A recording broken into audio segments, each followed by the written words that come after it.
A few weeks ago, I asked smartest AI I own who won Real Madrid-Barcelona match the night before. It answered in a heartbeat, Madrid, 2-1, named the player who buried the winner in the final minute, told me the whole stadium was on its feet, then went silent. Gorgeous answer, confident, specific, and every single word of it was invented. That match kicked off days after the last thing the model can remember. It had no idea, so it did the one thing these systems always do when they hit a wall. It filled the silence with something that sounded true. Here's what nobody tells you. This is the same machine that can pass the bar exam. It'll write your contract, debug your code, explain black holes to your grandmother, but ask it what your company made in sales yesterday, and it will look you dead in the eye and make up a number. It's a genius, but it's trapped in the past. So in the next few minutes, I'm going to show you the memory flaw buried inside the most advanced AI on the market. The full machine companies bolt on to fix it, and the part almost no one explains. What happens when that fix still gets wrong? If you're new here, I'm Dr. Subhrajit Nag. On this channel, I don't hand you copy-paste prompts. I take the lid off these systems and show you how the code actually thinks. So let's look at the blueprint.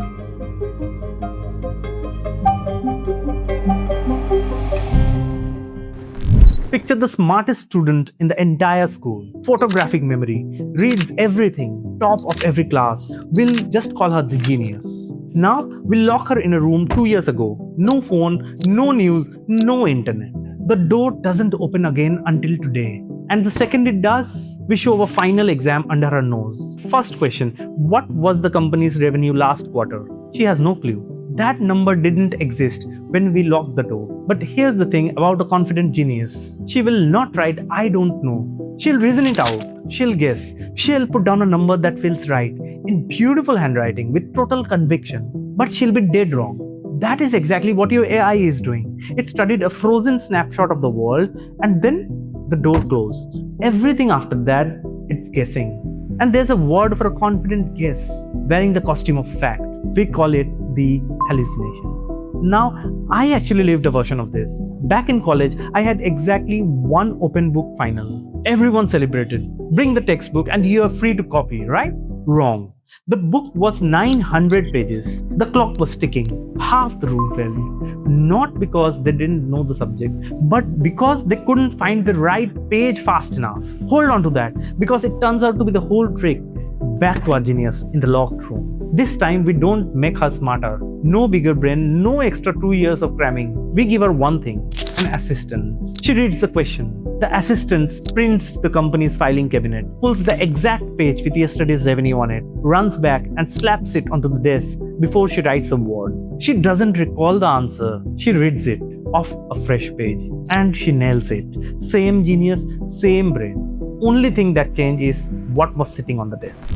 That assistant and desk trick has a name. Engineers call it RAG, Retrieval-Augmented Generation. And here's the part my first instinct got wrong. The part most explanations skip. A filing cabinet is useless if the assistant has to read all 900 pages to find the right one. So the real work doesn't happen when you ask your question. It happens long before. Getting that library ready. RAG has two phases, the prep and the lookup. Phase 1. Step 1. Shredding. You don't file a 900-page manual as one giant block. Nobody can find anything in that. So you chop it into small pieces. A paragraph here, a section there, bite size. Engineers call these chunks. Step 2. Fingerprinting. A separate little AI reads each chunk and turns it into a long string of numbers. Think of it as a meaning-fingerprint. Two chunks about the same idea get almost the same fingerprint, even if they don't share a single word. Revenue, money we brought in, quarterly earnings, different words, nearly identical fingerprint. That fingerprint has a real name too, an embedding. Step 3. Filing. We drop every fingerprinted chunk onto a giant map where similar meanings cluster together like neighborhoods. Recipes over here, refund policy over there, last quarter's number in their own little district. That map is a vector database. Forget alphabetical order. This is a library organized purely by meaning. And that cabinet can be anything. Your company's private files or a live feed wired to today's news and scores. Whatever the model wasn't born knowing. Shred, fingerprint, file by meaning. That's the whole preface, and it runs quietly before a single person asks anything. Phase 2. Answering the question. Step 4. The question gets fingerprinted too. Same little AI, same kind of meaning fingerprint. Now your question and every page in the library speak the exact same language. Numbers. Step 5.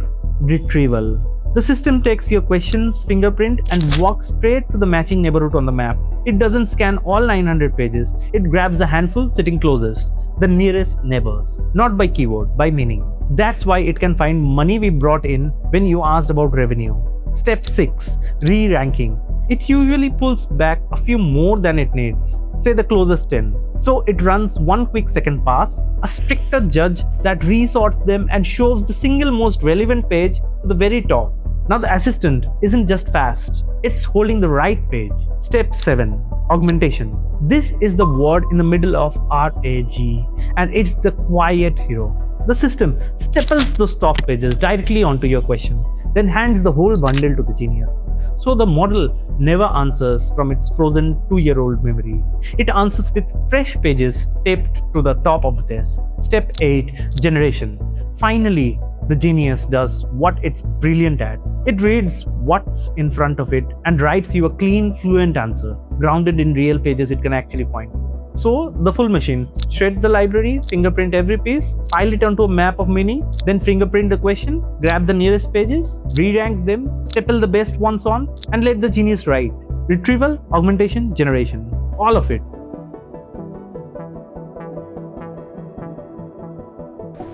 Now, if I stopped here, I'd be doing the same thing every other video does, selling you RAG or RAG like it's magic. It isn't. Give your genius an assistant and a filing cabinet, and she can still hand you a wrong answer. The interesting question is why? Because each reason has its own fix. Failure 1.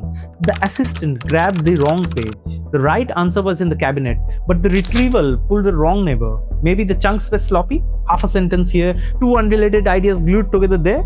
The fix lives in the prep. Cleaner chunking, a sharper fingerprinting model, and what's called hybrid search, meaning matching plus old-fashioned keyword matching. So an exact term like a part number doesn't slip through. Then lean harder on the re-ranking guess. Failure 2. The assistant grabbed nothing useful, and the genius answered anyway. The cabinet simply didn't hold the answer. The closest pages weren't close at all, and the genius, being a confident genius, gazed instead of admitting it. The fix is a confidence threshold. If the nearest pages aren't actually near, the system is told to stop and say, I don't have that on file, instead of inventing. A clear I don't know beats a beautiful lie. Failure 3. The right page was on the desk and the genius ignored it. This one surprises people. The correct document was retrieved, stapled on, right there, and the model answered from its whole memory anyway. The fix is in the instructions. You tell it, point blank, answer only from the pages provided. And if the answer isn't in them, say so. Engineers call them grounding the model in its context. Failure 4. Too many pages, and the important one got buried. Pile 50 pages on the desk, and the genius tends to read the top and the bottom and skim the soft middle. The crucial line sits in the middle and gets glossed over. There's a name for this, the lost in the middle problem. The fix? Fewer, better pages, and that re-ranking step earning its keep by putting the best evidence where attention actually lands. And the safety net under all four? Make it show its work. A well-built RAG system doesn't just answer. It cites the pages it used, so a human can click through and check. The moment an AI can point at its source, you have turned a black box into something you can actually audit. So, the honest version, RAG doesn't delete hallucination. It drags it from happens constantly down to happens rarely, and when it does, you can usually catch it. That's not a magic trick, that's engineering. Sit with what just happened, because it flips the whole story we have been told about AI. For years, the race was about size. Bigger brain, more data, cram the entire internet in there, make it remember everything. Billions of dollars chasing a better memory. And one of the biggest leaps turned out to be the exact opposite move. We didn't grow the brain, we gave it a better desk to look at. The smartest thing wasn't teaching the AI to memorize harder, it was letting it look things up. Intelligence was never really about what's crammed in your head. It's about having the right page in front of you at the right moment. So, a second brain fixes the memory problem. But it leaves a stranger question untouched. How does the AI read your words and understand what you have even asked in the first place? That's a whole different machine. I tore it apart right here in how ChatGPT actually thinks. Click it, and I'll see you in the next video.